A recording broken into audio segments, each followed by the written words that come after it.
দেবেন।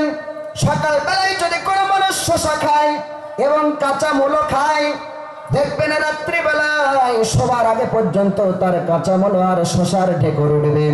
ঠিক ওই রকম ভাবে আপনার সন্তান যাকে মাস্টার বানাবেন, যাকে ডাক্তার বানাবেন, এই বাউশের কোটি মাদ্রাসায় ওই ছোট সন্তানকে সকাল বেলায় 1 ঘন্টা করে যদি কোরআনের শিক্ষা দেন, হাদিসের শিক্ষা দেন, যখনই ওই ছেলেটি যখন মিশনে পড়ে মাস্টার ডাক্তার হবে, আর আব্বার এই কুকর্ম যখন দেখবেন, যখনই সে মারতে যাবে সঙ্গে সঙ্গে ওই যে মূলর মতো শসার মতো ঢেকুর উঠবে, কোরআন হাদিসের ঢেকুর উঠবে। আর কোরআনে যেহেতু বলা আছে যে তোমরা পিতামাতার প্রতি সদ্ব্যবহার করবে, এই ঢেকুর যখনই উঠবে, মাস্টার যতই বড় মাস্টার আর ডাক্তার হোক না কেন, 1 ঘন্টা যদি ছোটবেলায় সে শিক্ষায় শিক্ষিত হয়, কোরআন হাদিসের শিক্ষা পেলে কখনোই আর আব্বাকে সে মারতে যাবে না।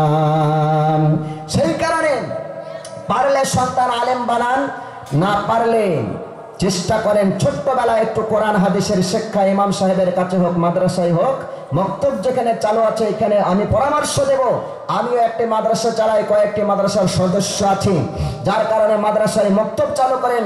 গ্রামের এলাকার ছেলেদের জন্য 1 ঘন্টা কমসে কম সকালে হোক আর বিকালে হোক, যখনই হোক, বাচ্চা ছোট ছোট ছেলে মেয়ে তারা যেন এসে 1 ঘন্টা এখান থেকে কিছু শিক্ষা পেয়ে যায়। আমার ভাইয়েরা, এটা হলো আল্লাহর নবী বলেন 4 নম্বর, কত উল্লিমালে গায়রের দিন, কিয়ামতের পূর্বে আমার উম্মতের মধ্যে খারাপি আসবে। এই খারাপি যে তারা কোরআন হাদিসের শিক্ষা নিতে চাইবে না, ভিখারি লাইন বলে, যদিও না এটা এই শিক্ষাটা নিলেও তারা দিনকে প্রাধান্য দেবে না, দুনিয়াকে প্রাধান্য দেবে, দুনিয়া ইনকাম করার জন্য এগুলা করবে। আজ আমাদের মধ্যে সেটাই চলছে। 5 নম্বর হলো মারাত্মক একটি নম্বর, অনেকে হয়তো গায়ে বেঁধে যাবে এই কথাটি বললে। আল্লাহর নবী বলেন, ওয়া আতা'আর রাজুলু ইমরাতাহু ওয়া আক্কা উম্মাহু। 5 নম্বর হলো আল্লাহর নবী বলেন, কিয়ামতের পূর্বে এমন একটি সময় আসবে, আল্লাহর নবী বলেন, আতা'আতু মানে হলো ইতাআত করা, অনুসরণ করা, রাজুল মানে হলো মার্দ মানে পুরুষ, ইমরাতুন মানে হলো মহিলা। আল্লাহর নবী বলেন, কিয়ামতের পূর্বে পুরুষেরা বিবিদের আনুগত্য করবে, অনুসরণ করবে, ওয়া আক্কা উম্মাহু এবং তার মায়ের সঙ্গে অসৎ ব্যবহার করবে, মায়ের নাফরমানি করবে। আমার ভাইরা, আজকের সমাজে দেখেন নিজের বিবিকে আজ সন্তানেরা প্রাধান্য দেয়, মায়ের সঙ্গে নাফরমানি করে। শুধু এটা নয়, বরং আরো রয়েছে আতা'আতু মানে হলো অনুসরণ করা, অনুকরণ করা। কোন মানুষকে সামনে আছে তার অনুকরণ মানে তার মানে পিছনে পিছনে যাওয়া, এর নামই হলো অনুকরণ করা। যেহেতু আপনি বিবাহের সময় একটি পালসার মোটরসাইকেল, ভালো মোটরসাইকেল 3 লক্ষ টাকা দিয়ে বিবির কাছে বিক্রি হয়ে গেছেন, যার কারণে কিন্তু আপনি বিবির কথায় উঠতে হবে আর বসতে হবে। আমার ভাইয়ের অনুকরণ মানে হলো বিবির কথায় ওঠা আর বসে। আল্লাহর নবী বলেন, কিয়ামতের পূর্বে হবে, আর আমাদের মধ্যে এটা ঘটছে। ভালো করে লক্ষ্য করে দেখুন, যখন আমাদের এই পশ্চিম বাংলাতে পঞ্চায়েত ভোট আসে, আগেই বলেছে অনেকের গায়ে বেঁধে যেতে পারেন, অনেকের হয়তো এইটা আত্মমর্যাদায় বেঁধে যেতে পারে, বাদলেও কিছু করার নাই, যেহেতু আল্লাহর নবী বলেছেন। আমার ভাইয়েরা, যখন পঞ্চায়েত ভোট আসে তখন দেখা যায় নিজের মাকে, নিজের বোনকে, নিজের বিবিকে আমরা প্রার্থী করি। প্রার্থী করার পরে যখন সে সবার বিজয় মিছিল হয়, যখন জিতে যায়, বিজয় মিছিল বার করে, আপনাদের এলাকায় কোচবিহারেও বার করে। মায়েদের পর্দার কথা বলবো বলেছে, পর্দা কতটুকু পর্দা হলো, এই যে হাতের তালু, পায়ের তালু, মুখমণ্ডলের ব্যাপারে অনেক মতভেদ আছে, যার কারণে ফিতনার জামানায় মুখমণ্ডল ঢেকে রাখাটাই উত্তম, আলেমদের এটাই মত।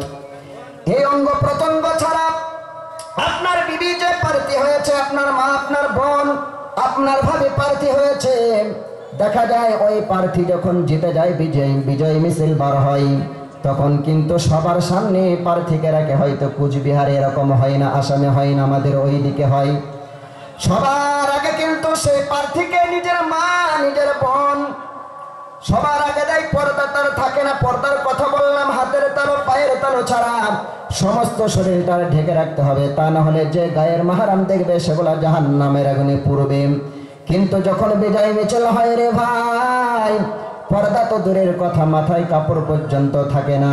সবার সামনে ওই মেয়েটিকে রেখে, আমার মাকে আমার বোনকে সবার সামনে রেখে আমরা পিছনে পিছনে স্লোগান মারি, ইনকিলাব জিন্দাবাদ, আমরা খাবো তোমরা বাদ, যে করবে প্রতিবাদ তার হবে মুন্ডুবাদ। কি বুঝলেন?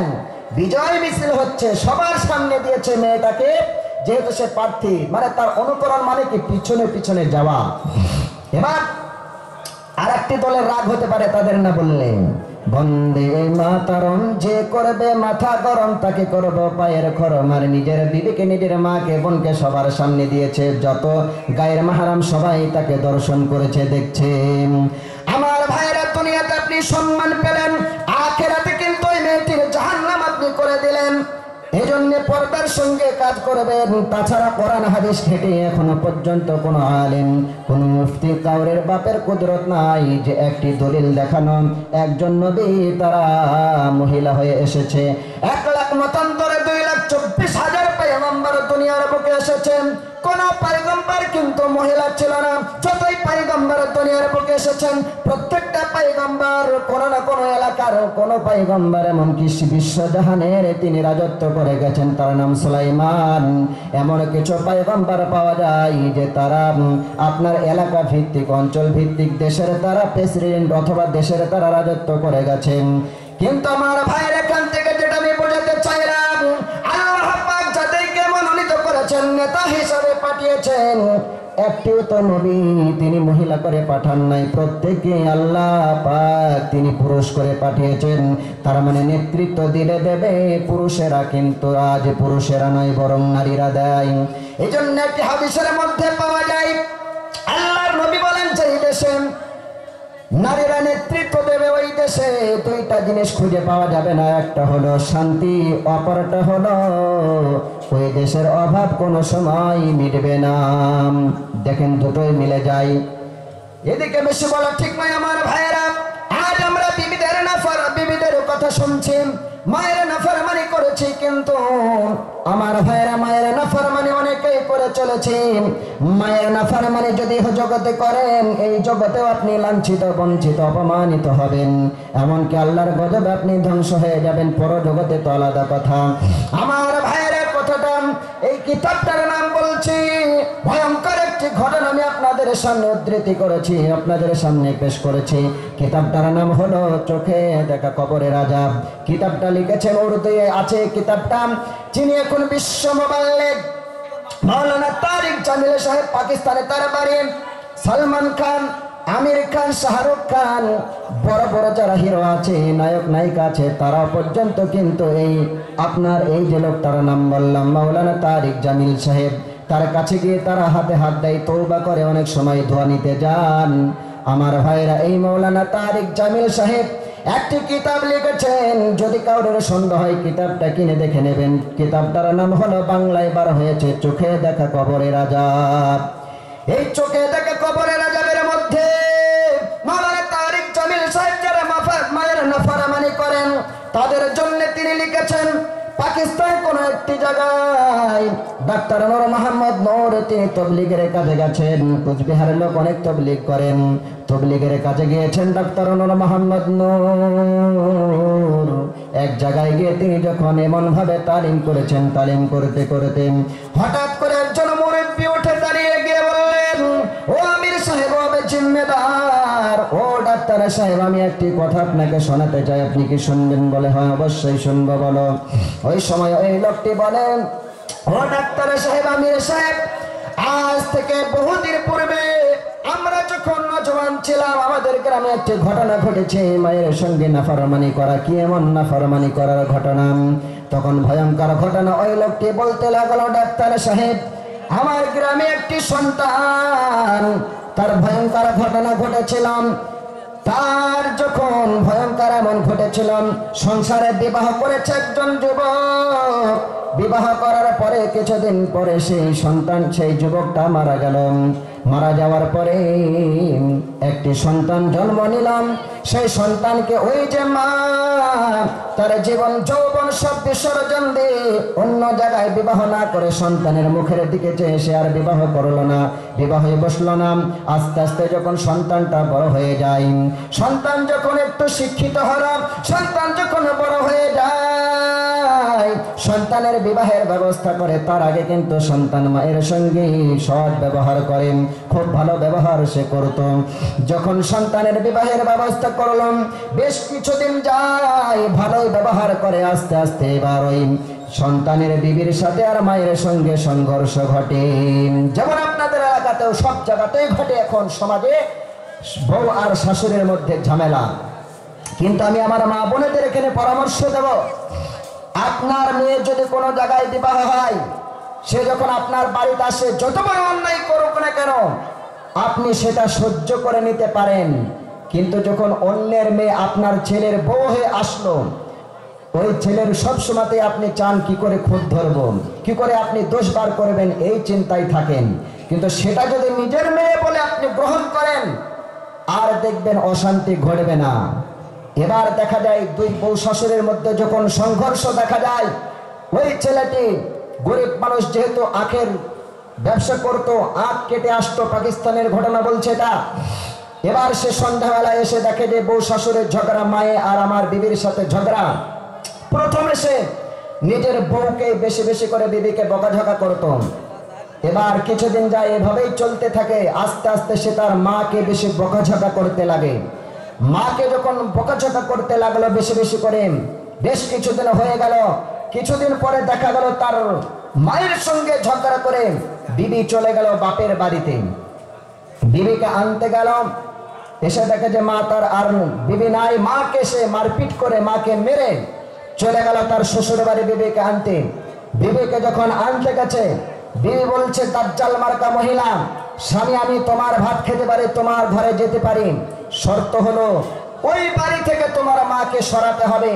ওই বুড়ি যদি ওই বাড়িতে থাকে আমি কিন্তু থাকবো না, আমি তোমার ভাত খাবো না, এটা আমার শর্ত। থেকে সরালে আমি তবে যাব, না হলে যাব না। এবার এই কুসন্তান বিবিকে বলছে, কি করে সম্ভব, আমার মা এত কষ্ট করে আমাকে মানুষ করেছে, আমি কি করে বাড়ি থেকে সরাবো। প্রতিমধ্যে এবার ওই সন্তানকে দাজ্জাল মার্কা মহিলা যুক্তি দেয়, স্বামী গো আমি তোমাকে এমন একটি পরামর্শ দেব, এমন একটি বুদ্ধি শিখিয়ে দেব, তুমিও কিছু ঝুলবে না, তোমার মা আর দুনিয়াতে থাকবে না, তোমার বাড়ি থেকে চিরতরের মতো বিদায় নেবেন।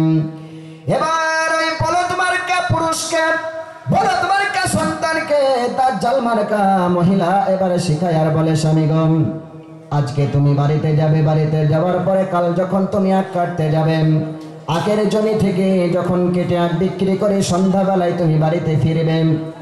বাড়িতে ফেরার পরে একটু লেবু নিয়ে আসবে, শীতকালের সময় তুমি লেবু নিয়ে আসবে, কমলা লেবু নিয়ে আসার পরে মা যখন শুয়ে পড়বে, রাত যখন অনেক হয়ে যাবে, এশার নামাজের পরে মা তোমার যখন শুয়ে পড়বে, মায়ের দরজায় তুমি লক করবে, মায়ের দরজায় তুমি আওয়াজ করবে। তোমার মা যদি খুলতে চাই ভালো, তা না হলে কাতর সুরে যখন তোমার মাকে তুমি ডাকবে, মাকে বলবে, মা এতদিন আমি তোমাকে মেরে ভুল করেছি, আজ আমি ভুল বুঝতে পেরেছি, মা তুমি দরজা খোলো, দেখো তোমার জন্য আমি কমলা লেবু নিয়ে এসেছি। দেখবে তোমার মা দরজা খুলে দেবে, স্বামী দরজা যাই খুলে দেবে, তুমি ঘরের মধ্যে যাবে, যাওয়ার পরে কমলা লেবুগুলো তুমি নিজে হাতেই ছাড়াবে, ছাড়িয়ে একটি একটি করে তোমার মাকে তুমি খাওয়াবেন। ওই কমলা লেবু খাওয়াবে আর তুমি তোমার মায়ের সঙ্গে পরামর্শ করবে, যুক্তি করবে, মা আমাদের সংসার বড় সুখেরময় হবে মা, আমি তোমাকে মেরে ভুল করে চার কোনোদিন মারবো না। তোমার মাকে এবার তুমি বলবেন, মা কালকে থেকে যদি তুমিও শুধু যাও আমার সঙ্গে লোকের জমিতে আখ কাটতে, আমি এক লাখ লাখ কেটে গোছাতে দেরি হয়ে যায়, মা তুমিও যদি একটু আমার সঙ্গে সহযোগিতা করো, আখগুলা গুছিয়ে দাও, তাহলে কিন্তু ওই আখ বিক্রি করে আমরা আরো বেশি বেশি করে ফল কিনে খেতে পারবো, যেহেতু আমরা গরিব মানুষ। দেখবে তোমার মা আনন্দে উৎফুল্ল হয়ে যাবে।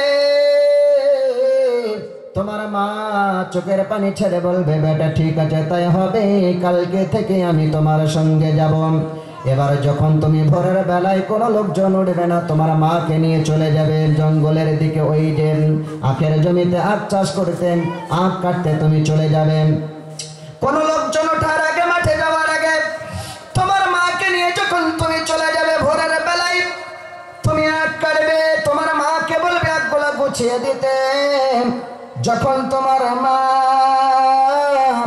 উপর হয়ে হ্যাট হয়ে যখন ওই আখগুলা গোছাবে, তুমি তখন তোমার মায়ের গলায় কোদাল দিয়ে হোক আর ওই যে ফাওরা এবং হাসুয়া দিয়ে হোক, অস্ত্র দিয়ে তোমার মায়ের গলায় কোপ মেরে দেবেন। মা তোমার তুফান হয়ে যাবে, ইন্তেকাল করবে, মারা যাবে। তোমার মাকে তুমি হত্যা করে ওখান থেকে পা ধরে ঠ্যাং ধরে টানতে টানতে তুমি জঙ্গলের দিকে একটু সরিয়ে দেবে। তোমার মাকে শিয়াল কুকুরে বাঘে খেয়ে নেবে, কোনো চিহ্ন থাকবে না, তুমিও রেহাই পেয়ে যাবে, আমিও জ্বালাই থেকে বেঁচে যাব। এমন কাজ যদি তুমি করো, দেখবে আর কোনো অসুবিধা হবে না। এই কুসন্তান নিজের মায়ের দিকে সে তাকালো না। তার মা জীবন যৌবন সব বিসর্জন দিয়েছে, তার মুখের দিকে চেয়ে বিবাহ করলো না। কিন্তু মায়ের সঙ্গে এমন কুব্যবহার করবে তার বিবির কথা মতো, তাই সে ভেবে নিল করব। এবার বাড়িতে আসলো, তারপরের দিন বিবির কথা মতো আখ কাটতে চলে গেল। বিবির কথা মতো কমলা লেবু নিয়ে আসলো। নিয়ে আসার পরে এবার যখন গভীর রাতে মা শুয়ে পড়েছে, ইশারা নামাজের কিছুক্ষণ পরে মায়ের দরজায় গিয়ে লক করে, মা তুমি দরজাটা খোলো। মা এবার ভেতর থেকে বলে, বেটা রে, তুমি আমাকে ইতিপূর্বে এমন মারা মেরেছ, আজ গভীর রাতে তুমি আমাকে আর মেরো না বেটা। সকাল হলে আমি অন্য জায়গায় চলে যাব, জীবনে তোমার ঘরে আর আমি ফিরব না। মা যখন এভাবে বলেন, সন্তান কাতর শুনে বিবির কথা মতো বলে, মা আমি তোমাকে মেরে বড় ভুল করেছি, আমি ভুল বুঝতে পেরেছি। মা তুমি একবার দরজাটা খোলো। মা এবার সন্তানের যতই হোক না কেন, মা সবে কিছুই বোঝে। সন্তানের কাতর মিহি